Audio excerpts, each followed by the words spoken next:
नमस्कार, जम्मू कश्मीर का ये बुलेटिन देख रहे हैं आप और मैं हूं प्रियंका गुप्ता आपके साथ। बुलेटिन की शुरुआत करेंगे बांडीपुरा एनकाउंटर से आ रही अपडेट के साथ, क्योंकि अपडेट सामने आ रहा है एनकाउंटर के हवाले से कि 2 मिलिटेंट्स को मारे जाने की खबर है और साथ ही जिस तरह से बताया जा रहा है कि अभी भी दोनों ओर से गोलियों का तबादला लगातार जारी है। तो 2 मिलिटेंट्स इस एनकाउंटर में मारे गए हैं जिनके पास से भारी मात्रा में गोला बारूद हथियार बरामद किए गए हैं। और ये भी अपडेट पुलिस की तरफ से सामने आया है कि बीजेपी लीडर लेट वसीम बारी की हत्या के पीछे जिनका हाथ था वो इस एनकाउंटर में मारे गए हैं। और वहीं अभी भी लगातार ये ऑपरेशन जारी है, दोनों ओर से गोलियों का तबादला जारी है। तमाम एंट्री और एग्जिट पॉइंट्स को सील कर दिया गया है और वहीं से अभी थोड़ी देर में ग्राउंड से आपको रिपोर्ट देंगे कि फिलहाल क्या कुछ ताजा अपडेट इस एनकाउंटर के हवाले से सामने आ रहा है,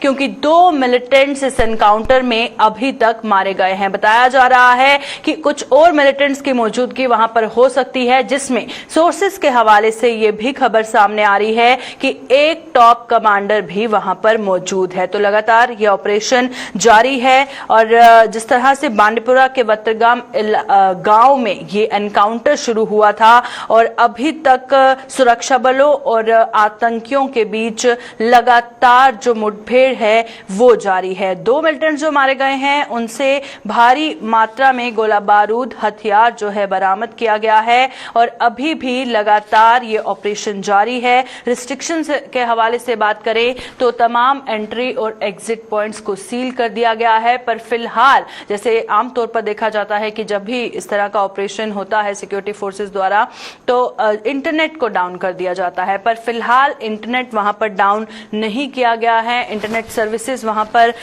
अभी भी जारी हैं और साथ ही ये भी सोर्सेज के हवाले से खबर सामने आ रही है कि एक टॉप कमांडर की मौजूदगी है और लश्कर-ए-तैयबा का टॉप कमांडर ये हो सकता है। फिलहाल जो 2 मिलिटेंट्स मारे गए हैं, हालांकि अभी तक उनकी पहचान नहीं हुई है, पर बताया जा रहा है कि ये सोर्सेस के हवाले से खबर सामने आ रही है कि लश्कर-ए-तैयबा आतंकी संगठन से ये ताल्लुक रखते थे। तो चलिए ग्राउंड का रुख करते हैं। ग्राउंड से हमारे संवाददाता जहूर हमारे साथ ज्वाइन कर चुके हैं। जहूर, बताइएगा अभी क्या कुछ लेटेस्ट अपडेट है इस एनकाउंटर के हवाले से? जी प्रियंका, बिल्कुल अगर हम बात करेंगे इनके हवाले से बांडीपुरा में जो यहाँ पे स्पीड है, यहाँ पे 2 जो है बांडीपुरा का है। तो उसके बाद जो यहाँ पे हौसला किया और यहाँ पे बढ़ाया गया था, जो पिन पॉइंट आ गया और दोनों तरफ से जो तबादला, उसके बाद कई देर तक में जो चला और दोनों का तबादला देखने को मिला और इसमें हमारे और पहले जून में जो कश्मीर जोन हैंडल है उसको बताया जाता है। बिल्कुल, साथ साथ अभी उसके साथ साथ बताया गया है कि ये जो 2 हैं दोनों जो है लोकल मिलिटेंट्स को जो यहाँ पे वसीम बारी का तुम्हारी था तो जो यहाँ पे उसके भाई और उसके बाप क्या करते हैं जो मार जो पुलिस ने भी ट्वीट किया उनको तो बताया जाता है कि ये जो किलिंग इन्वॉल्वमेंट है वो उसमें आज मिलिटेंट है कि दोनों आजाद जो तैयबा से बताया जा रहा है A+ कैटेगरी लश्कर तैयबा में उनको दोनों मुठभेड़ में मार गिराया गया है और अभी ऑपरेशन जारी है और गाड़ी को जो ऑपरेशन है इस एरिया में लगी हुए हैं। पीडीपी है जो स्पॉट मेरे एनकाउंटर हुआ था वो अभी जारी है। तबादला है कई देर किसी को नहीं जी, पुलिस की तरफ से और क्या जानकारी सामने आई है, क्योंकि अभी ट्वीट कर जानकारी दी गई है कि जो बीजेपी लीडर वसीम बारी की हत्या के पीछे जो जिन मिलिटेंट्स का हाथ था वो इसमें मारे गए हैं। तो जो दोनों मिलिटेंट्स मारे गए हैं, क्या दोनों का उससे इस अटैक से ताल्लुक बताया जा रहा है और जो टॉप कमांडर की मौजूदगी बताई जा रही है क्या वो भी लश्कर-ए-तैयबा से ताल्लुक रखता है? जी बिल्कुल, जो आबिद नाम से 2018 में एक्टिव हुआ था आजाद जो है वो थोड़ा सा एक्टिव हुआ था में रह रहा। आबिद नामी जो है यहाँ बांडीपुरा का रहने वाला, आजाद भी यहीं का रहने वाला है। दोनों की जो पुष्टि हो चुकी है और बताया जा रहा है कि ये जो सिक्योरिटी फोर्स इसमें दावा कर रहे हैं कि एक बड़ी कामयाबी है सिक्योरिटी फोर्स के हवाले से, क्योंकि इस एरिया में जो है ये दोनों मिलिटेंट कई एरिया कई दाइश यहाँ रह रहे हैं और यहाँ पे जो कई साजिश भी चल रहे हैं, क्योंकि किलिंग भी हुई, यहाँ पे थ्रेट भी मिल रहा था। यहाँ पे सिक्योरिटी जो यहाँ पे पॉलिटिकल या सोशल वर्कर जो है डिफरेंट तंजीम से बीजेपी की बात करेंगे, तो इस हवाले से सिक्योरिटी फोर्स को एक राहत मिल रही है इस हवाले से और बड़ी कामयाबी वो दावा कर रहे हैं इसमें कि ये बड़ी कामयाबी हमारे लिए है। और डीजीपी ने भी अभी श्रीनगर में जो प्रेस के नुमाइंदे से बात की, उन्होंने कहा कि जो दोनों जो मिलिटेंट्स है वो मार गिराए गए और सर्च ऑपरेशन हम कह सकते हैं कि जारी, क्योंकि हम स्पॉट पे मौजूद है। अभी जो 14 rescue rifle 3 battalion CRPF Jammu Kashmir police SOG Bandipora इसमें लगे हुए हैं और बताया जा रहा है कि इसको जो है यहाँ पे जो है ये जो एरिया है गन्ने बस्ती वाला एरिया है, इसमें पुलिस देख रही है कि कोई कोलैटरल डैमेज ना हो जाए, स्मूथली एनकाउंटर चले ताकि जो एनकाउंटर जो है ये इक़्तिदाम पजीर इजीली हो जाए। जी प्रियंका। जी शुक्रिया ज़हूर, तमाम जानकारी हम तक पहुंचाने के लिए। ज़हूर हमारे साथ ज्वाइन किए हुए थे और जिस तरह से वो बता रहे थे कि घनी बस्ती वाला इलाका है ये, जहां पर सुबह से ही बांडीपुरा में एनकाउंटर चल रहा है और अभी जिस तरह से सिक्योरिटी फोर्सेस द्वारा सर्च ऑपरेशन भी जारी है। फिलहाल 2 मिलिटेंट्स मारे गए हैं और मिलिटेंट्स की मौजूदगी वहां पर बताई जा रही है। लश्कर ए तैयबा का टॉप कमांडर की मौजूदगी वहां पर बताई जा रही है और अभी भी लगातार ऑपरेशन जारी है।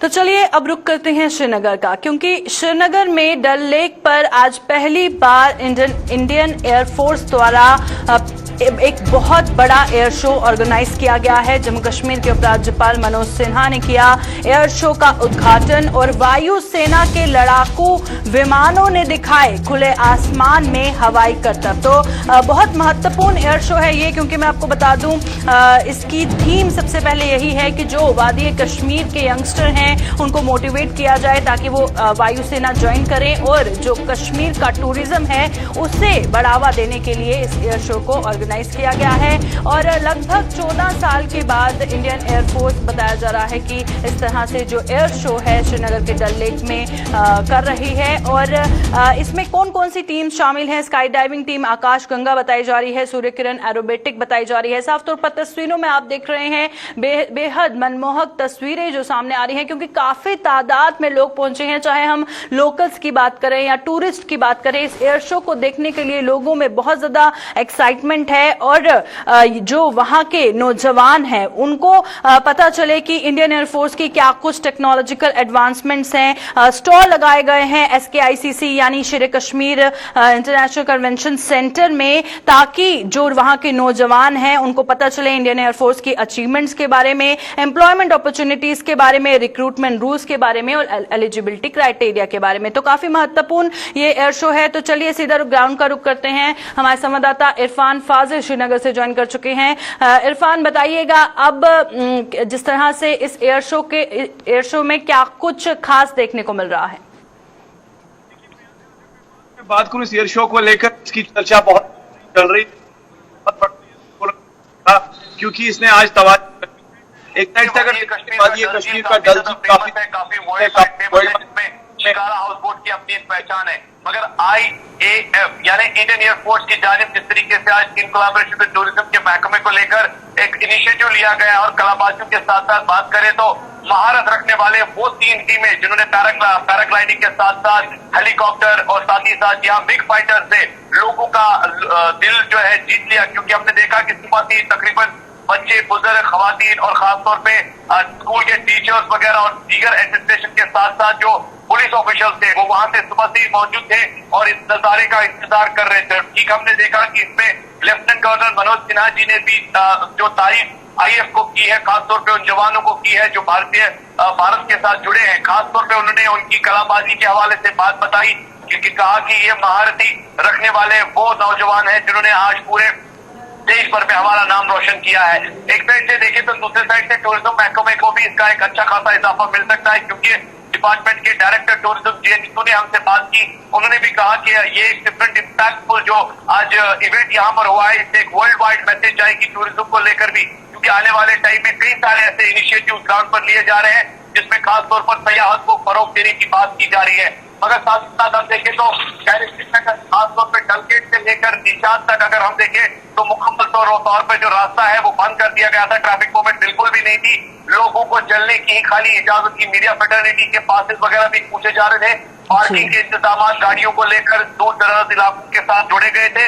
मगर हम ये कह सकते हैं कि भारतीय सेना के साथ साथ एयरफोर्स और एयरफोर्स के साथ साथ पुलिस महकमा, ये एक बेहतरीन इनिशिएटिव आज जो कलाबाजी खासतौर पर एयरफोर्स की तरफ से रहा है, जिसकी तारीफ हर कोई कर रहा है। जाहिर तौर पर आपने जिस तरह से जिक्र किया कि वर्ल्ड वाइड इस इवेंट के बाद एक बहुत अच्छा मैसेज आएगा और टूरिज्म को वादी कश्मीर में बहुत ज्यादा बढ़ावा मिलेगा, पर इसी के साथ जो एक और मकसद है जो वहां के नौजवानों को मोटिवेट करना और ज्यादा से ज्यादा वो इंडियन एयरफोर्स ज्वाइन करे, उनको पता चले क्या नई नई टेक्नोलॉजिकल एडवांसमेंट्स हैं, उनका इंटरेस्ट पैदा हो, तो लोगों में, नौजवानों में जो वहां पे लोग मौजूद थे, कितनी क्यूरियोसिटी जो है इस हवाले से देखने को मिली? प्रियंका, बात करें तो क्यूरियोसिटी तो थी मगर साथ ही साथ इसमें एक करियर के हवाले से गाइडेंस का प्रोग्राम भी रखा गया था। क्योंकि हमने देखा कि एंट्री पॉइंट से लेकर तकरीबन 8-10 ऐसे स्टॉल्स लगाए गए थे जहां पर आईएफ की इंफॉर्मेशन दी जा रही थी, कोर्सेज के हवाले से इंफॉर्मेशन दी जा रही थी। और इस इवेंट का मेन मुद्दा जो मकसद था वो था ड्रीम्स ब्रिंग योर फ्लाई, यानी अपने सपनों को आप हकीकत में पंखों के साथ रखें। क्योंकि हमने देखा कि जिस तरीके से वहां पर कलाबाजियां हुई, बाद में अच्छे खासे गाइडेंस प्रोग्राम भी मुनक्किद किया गया। इस स्टॉल के साथ साथ रंगारंग कार्यक्रम, यानी आज शाम 5 बजे डिपार्टमेंट ऑफ टूरिज्म की तरफ से एक एंटरटेनमेंट प्रोग्राम भी वहां पर मुनक्किद किया जा रहा है, जिसमें खास तौर पर सयाह के साथ साथ लोकल भी उसे काफी ज्यादा एंजॉय कर सकते हैं। मगर यहाँ पर अगर एविएशन के मामला को लेकर बात करें, कश्मीर में इसकी अवेयरनेस नहीं है, मगर आईएफ की तरफ से ये जरूर बताया जा रहा है कि आने वाले टाइम में उन बच्चों के लिए पायलट के सपने जरूर साकार होंगे जो आईएफ के ख्वाब देखते थे। क्योंकि आईएफ ख्वाब नहीं दिखाता है बल्कि हकीकत में उसे तब्दील करता है। जी शुक्रिया इरफान, तमाम जानकारी हम तक पहुंचाने के लिए। इरफान फाजिल सीधा श्रीनगर से ज्वाइन किए हुए थे और जिस तरह से वो बता रहे थे कि इसका जो मेन मकसद था, give wings to your fly, यानी अपनी उड़ान को पंख दीजिए। और जो आज ये एयर शो ऑर्गेनाइज किया गया, जाहिर तौर पर बहुत सारे जो नौजवान हैं उनको एक उम्मीद मिलेगी उनके करियर के हवाले से।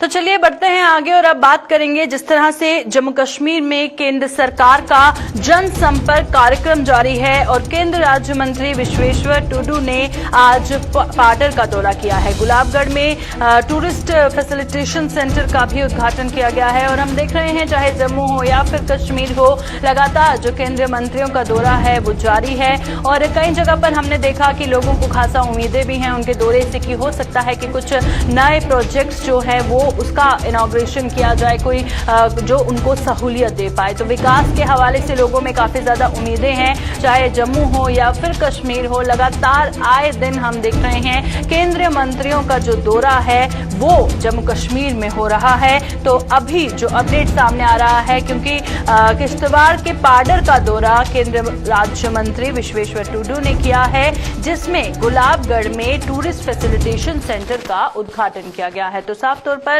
आप तस्वीरें देख सकते हैं कि पाडर में पहुंच के केंद्रीय राज्य मंत्री विश्वेश्वर टुडू ने किस तरह से टूरिस्ट फैसिलिटेशन सेंटर का उद्घाटन किया। गुलाबगढ़ में ये उद्घाटन किया गया और वहीं पर आए दिन हम देख रहे हैं कि जो भी केंद्रीय मंत्रियों का दौरा है या आने वाला दौरा है उसमें किसी न किसी प्रोजेक्ट को लेकर उद्घाटन किया जा रहा है। हालांकि कई जगह ऐसा भी देखा गया जो ऑलरेडी फंक्शनल चीजें थी उनका भी उद्घाटन किया गया। खैर देखते हैं इससे क्या कुछ फायदा आम जनता को होगा। रुक करते हैं किश्तवाड़ का, क्योंकि किश्तवाड़ से हमारे संवाददाता अजय शान हमारे साथ ज्वाइन कर चुके हैं। अजय बताइएगा, ये जो दौरा है इससे लोगों को क्या उम्मीदें थी और जो प्रोजेक्ट्स का उद्घाटन किया गया है क्या कुछ फायदा आने वाले वक्त में आम जनता को होगा?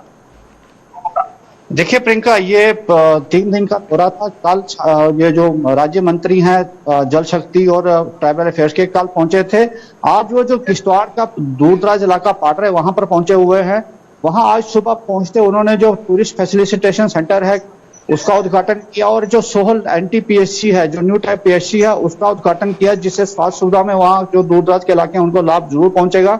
लेकिन जो बेशक चेहरा बदला है, मंत्री बदला है, लेकिन समस्या वही पुरानी है जो लोग उनके सामने रख रहे हैं। तो जो आज वहाँ कार्यक्रम है, पंचायतों के प्रतिनिधियों के साथ साथ जो स्थानीय डेपुटेशन है उनसे मिलेंगे और अपने मसले उनके सामने रखेंगे।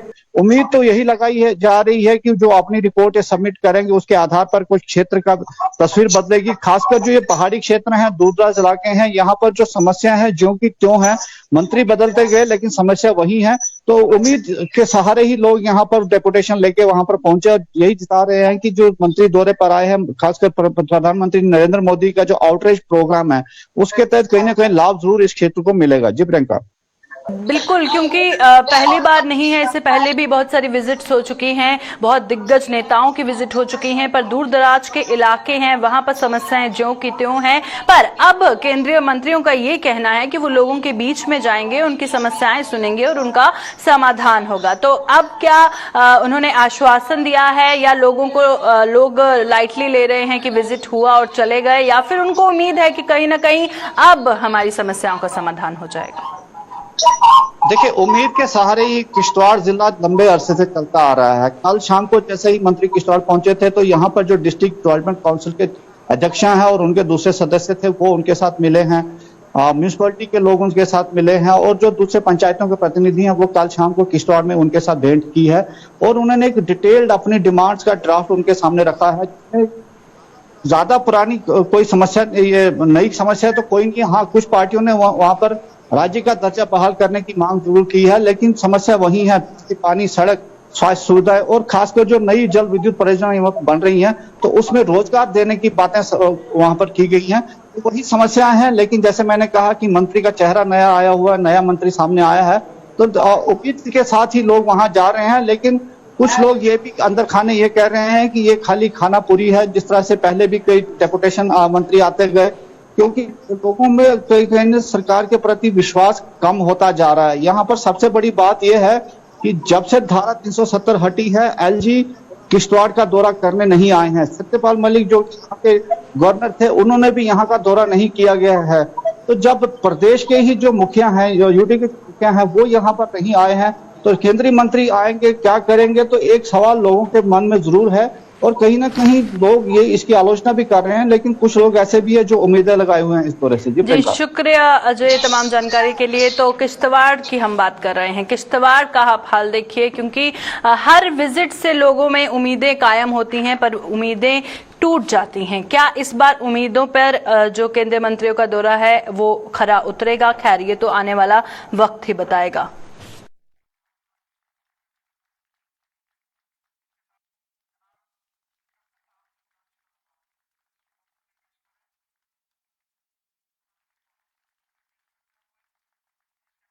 चलिए अब किश्तवाड़ के बाद बात करते हैं हम सांबा की, क्योंकि सांबा में जिस तरह के कोरोना के केसेस बढ़ते नजर आ रहे हैं उसको लेकर सांबा प्रशासन ने एक अहम कदम उठाया है। बाड़ी ब्राह्मणा में जेकेईडीआई सेंटर को कोविड केयर सेंटर बनाया गया है और जिला सांबा में अब तक 3 माइक्रो कंटेनमेंट जोन भी घोषित कर दिए गए हैं। तो लगातार कोरोना केसेस को बढ़ते हुए देख एडमिनिस्ट्रेशन हर जगह पर अहम कदम उठाती नजर आ रही है, क्योंकि हाल ही में हमने देखा था कि बढ़ते कोरोना केसेस को लेकर श्रीनगर में भी कुछ इलाकों में लॉकडाउन नाफिज किया गया। अब सांबा में जिस तरह से केसेस बढ़ रहे हैं उसको देखते हुए एक तो 3 माइक्रो कंटेनमेंट जोन जिला सांबा में घोषित कर दिए गए हैं और बाड़ी ब्राह्मणा में जेकेईडीआई को कोविड केयर सेंटर बनाया गया है। अब कोरोना के बढ़ते मामलों को देखते हुए जहां जहां पर कोरोना केसेस का ग्राफ बढ़ता हुआ नजर आ रहा है वहां पर एडमिनिस्ट्रेशन पुख्ता कदम उठाती हुई नजर आ रही है और इसे देखते हुए सांबा प्रशासन ने भी एक अहम कदम उठाया है, जिसमें जेकेईडीआई को कोविड केयर सेंटर बना दिया गया है। अभी तक सांबा की बात करें तो 3 माइक्रो कंटेनमेंट जोन भी घोषित किए गए हैं। तो अब सवाल ये है कि कहां कहां पे और एडमिनिस्ट्रेशन कदम उठा सकती है। जहां पर कोरोना केसेस का जो ग्राफ बढ़ता नजर आएगा वहां पर रिस्ट्रिक्शन लगाई जाएंगी, जहां पर लोग एहतियात बरतेंगे वहां पर रिलैक्सेशन उसी हिसाब से मिलेगी। चलिए रुक करते हैं सांबा से, हमारे संवाददाता ऋषि खजूरिया ज्वाइन कर चुके हैं। ऋषि, बताइएगा सांबा में क्या कुछ कदम एडमिनिस्ट्रेशन की तरफ से उठाए जा रहे हैं बढ़ते कोरोना केसेस को देखते हुए? देखिए प्रियंका, आपको बता दें प्रिवेलिंग सिचुएशन को देखते हुए जिला प्रशासन सांबा ने एक पहला कोविड केयर सेंटर जो डिक्लेयर कर दिया और ये जो सेंटर बनाया गया है यह है Jammu Kashmir entrepreneurship development institute जो बड़ी ब्राह्मणा का जेकेईडीआई बिल्डिंग है। क्योंकि आपको बता दें कि लगातार अगर बात करें तो यहाँ 3 micro containment zone already declare हो चुके हैं जिला सांबा में पिछले 1 हफ्ते के अंदर अंदर। और उसी के साथ साथ अगर बात करें तो जो पॉजिटिव आंकड़ों का जो ग्राफ है ये अभी 8 का हो चुका है। तो अब किसी इलाके से एक भी केस सामने आता है तो वहाँ उस इलाके को माइक्रो कंटेनमेंट जोन डिक्लेयर किया जाता है। लेकिन प्रशासन ने एक अहम फैसला लेते हुए ये यहाँ तक पहुंचा है प्रशासन की, अब जो कोविड केयर सेंटर बनाया गया है, अगर किसी इलाके से कोई पॉजिटिव केस सामने आता है तो वहाँ उस इलाके से उस व्यक्ति को होम आइसोलेट नहीं किया जाएगा बल्कि उसे कोविड केयर सेंटर में शिफ्ट किया जाएगा। क्योंकि अगर होम आइसोलेशन में रखा जाता है तो उसकी फैमिली इन्फेक्ट होती है, सोसाइटी लोकेलिटी के लोग इन्फेक्ट होते हैं। तो इस चेन को आगे बढ़ने से रोकना है, इसी को ध्यान में रखते हुए प्रिकॉशनरी मेजर्स जो है ये अपनाए गए हैं प्रशासन द्वारा और कोविड केयर सेंटर यहाँ पर डिक्लेयर किया गया है बड़ी रमना का JKEDI को। और यहाँ नोडल ऑफिसर्स को जो वो तैनात कर दिया गया है और खासतौर पर SDM विजयपुर की बात करें तो वो पूरी यहाँ पर अपनी नजर रखेंगे, देखरेख उन्हीं के देखरेख में यहाँ सारा काम होगा। मेडिकल असिस्टेंस जो वो दी जाएगी, दवाइयाँ किस तरह से पेशेंट को देनी है, ये तमाम सुविधाएं जो वो सुनिश्चित प्रशासन ने करना शुरू कर दिया है। लेकिन इतनी ज्यादा घबराने की या पैनिक वाली बात नहीं है क्योंकि स्थिति अभी पूरी तरह से सामान्य है। बट किसी इलाके में जब कोई केस सामने आ रहा है तो फिर एक चिंता का विषय बन रहा है। तो इसी सारी चीजों को ध्यान में रखते हुए और तीसरी लहर को ध्यान में रखते हुए ये जो स्टेप है ये प्रशासन ने लिया है कि पहला कोविड केयर सेंटर जो वो मौजूदा स्थिति को देखते हुए यहाँ जिला सांबा में डिक्लेयर किया गया है। जी शुक्रिया ऋषि तमाम जानकारी देने के लिए। तो ऋषि खजूरिया हमारे साथ ज्वाइन किए हुए थे फोन लाइन पर, वो बता रहे थे हालांकि किसी तरह के पैनिक होने की जरूरत नहीं है, जो माहौल है, जो सिचुएशन है कोरोना को लेकर अंडर कंट्रोल है, बट स्टिल थर्ड वेव को देखते हुए ये एहतियातन कदम एडमिनिस्ट्रेशन की तरफ से लिए जा रहे हैं।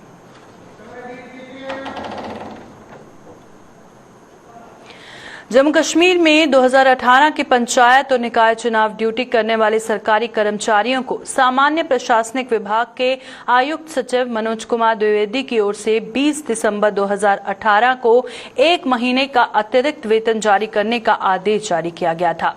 लेकिन अब सरकार ने करीब 15,000 सरकारी कर्मचारियों को दिया गया ये इनाम वसूल करने के निर्देश जारी किए हैं।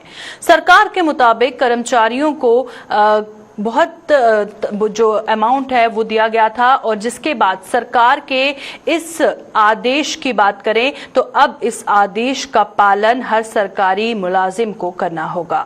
और सरकार के इस आदेश में सरकारी कर्मचारियों में भारी रोष नजर आ रहा है। कर्मचारियों के मुताबिक उस समय खराब हालत में उन्होंने अपनी जान जोखिम में डालकर उन्होंने पंचायती चुनावों की प्रक्रिया को सफल बनाया था। लेकिन इस तरह का आदेश देकर सरकार कर्मचारियों के साथ अन्याय कर रही है। सरकार के इस आदेश पर क्या कहना है सरकारी कर्मचारियों के संगठनों के नेताओं का, आइए देखते हैं। ये बात है कि सरकार ने जब 2018 में इलेक्शन हुआ तो उस वक्त सरकार ने कहा था कि हम 1 महीने की सैलरी जो मुलाजिम इलेक्शन ड्यूटी दे देंगे उनको हम सैलरी दे देंगे। मुलाजिमों ने अपनी जान जोखिम में रख के हर जगह जम्मू कश्मीर में इस मुश्किल हालात की वजह से भी अपनी ड्यूटी सर अंजाम दी। लेकिन आज 3-4 साल का अरसा गुजरने के बाद सरकार कहती है कि हम जो वो पैसा है जो दिया है वो रिकवर करेंगे। तो आज सरकार ने उस वक्त ये नहीं कहा था कि इनको बेसिक पे देंगे। तो आज हम ये कहना चाहते हैं जब मुलाजमों से काम था, मुलाजमों से काम लिया गया, तो आज आप कहेंगे कि आप मुलाजमों का जो पैसा जो है वो रिकवर करना है। मैं कहता हूँ कुछ लोग जो हैं वो रिटायर भी हो चुके हैं। ये तो आज 4 साल के बाद सरकार को होश आया है। तो हम कहते हैं ये नहीं होना चाहिए क्योंकि मुलाजम जो है इस वक्त हमारा मुलाजम जो है अगर दयानतदारी और ईमानदारी के साथ काम करता है तो ये मुलाजमों पर ऐसे इस किस्म के रूल थापने, इस किस्म की चीज़ें करनी, तो मुझे लगता है कि ये चीज़ें नहीं होनी चाहिए। मैं ये कहना चाहता हूँ कि एक तो ये बात है कि गवर्नमेंट को, कोई भी गवर्नमेंट है, उसकी क्रेडिबिलिटी का सवाल होता है। अगर आज लेफ्टिनेंट गवर्नर साहब कोई ऑर्डर करते हैं, कल कोई दूसरा आता है वो उसको वापस कर देते हैं, ये गलत है। एक बात। दूसरी बात ये है कि कोई भी गवर्नमेंट है उसमें अगर एम्प्लॉइज का क्या कसूर है? जिन ऑफिसर्स ने ऑर्डर किया फिर उनके पैसे काट रहे चाहिए, उसमें जो एम्प्लॉइज है उनका कसूर नहीं है। जो एम्प्लॉय रिटायर हो गए, कोई मर गए, उनकी आप तनख्वाह काटेंगे, ये एक ज्यादती है।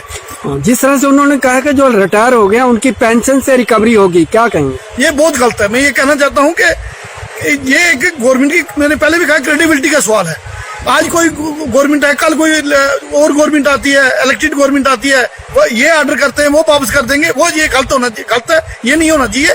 जो भी ऑर्डर हो गया है, जो लोगों को मिल गया है, उसको वो इम्प्लॉइज की बेनिफिट के मिले, इम्प्लॉइज ने अपनी जान जोखिम में डाल के ड्यूटियां की थी, तब अगर उन्होंने कुछ मिला है तो उनको वो वापस नहीं करना चाहिए। अभी कल या परसों जो एक आदेश निकाला है कि जिन लोगों ने 2018 में इलेक्शन की ड्यूटी दी थी, जो एक्स्ट्रा सैलरी मिली थी, उनका जो अलाउंसेस हैं और जो बाकी पर्क्स हैं उनको जो डिडक्ट करके उनके जो डीडीओस को डायरेक्शन दी गई है उनके खाते से निकालकर गवर्नमेंट की ट्रेजरी में जमा करवाई जाए। मैं सरकार के सामने समक्ष ये रखना चाहता हूं गवर्नर साहब के सामने कि जब 2018 में जो सैलरी एक्स्ट्रा सैलरी इलेक्शन के लिए दी गई थी उसके अंदर कोई डायरेक्शन नहीं थी सरकार की ओर से कि इसको इनको अलाउंसेस मिलेंगे कि या नहीं मिलेंगे।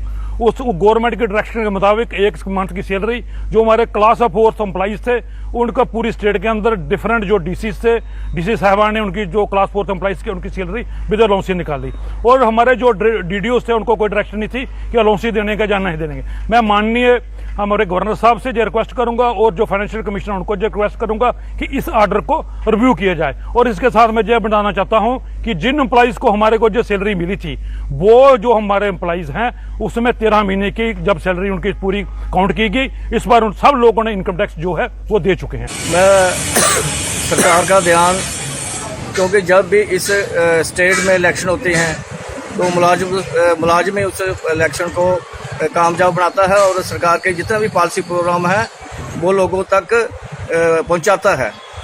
लेकिन सरकार को कोई और आदमी नजर नहीं आता है, ये मुलाजिमों को ही देखते हैं, चलो जी ये हमारे नीचे हैं, इनको ही जो सजा देनी है दो। तो मैं सरकार से ये रिक्वेस्ट करूंगा कि 2018 में अगर कुछ हुआ तो आज 3 साल हो गए हैं, तो बहुत से लोग रिटायर हो गए, जैसे मैं भी रिटायर हूँ। चलो हमने तो तब अपने जब हमारे जो सैलरी निकाली थी डीडीओ थे, हमने उनको बोला था कि सैलरी मीन्स सिर्फ बेसिक पे निकाली है।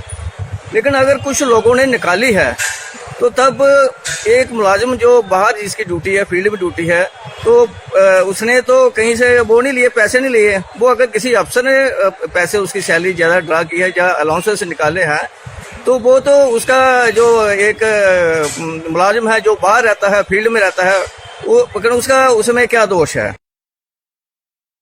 अभी के बुलेटिन में फिलहाल इतना ही, दीजिए इजाजत, नमस्कार।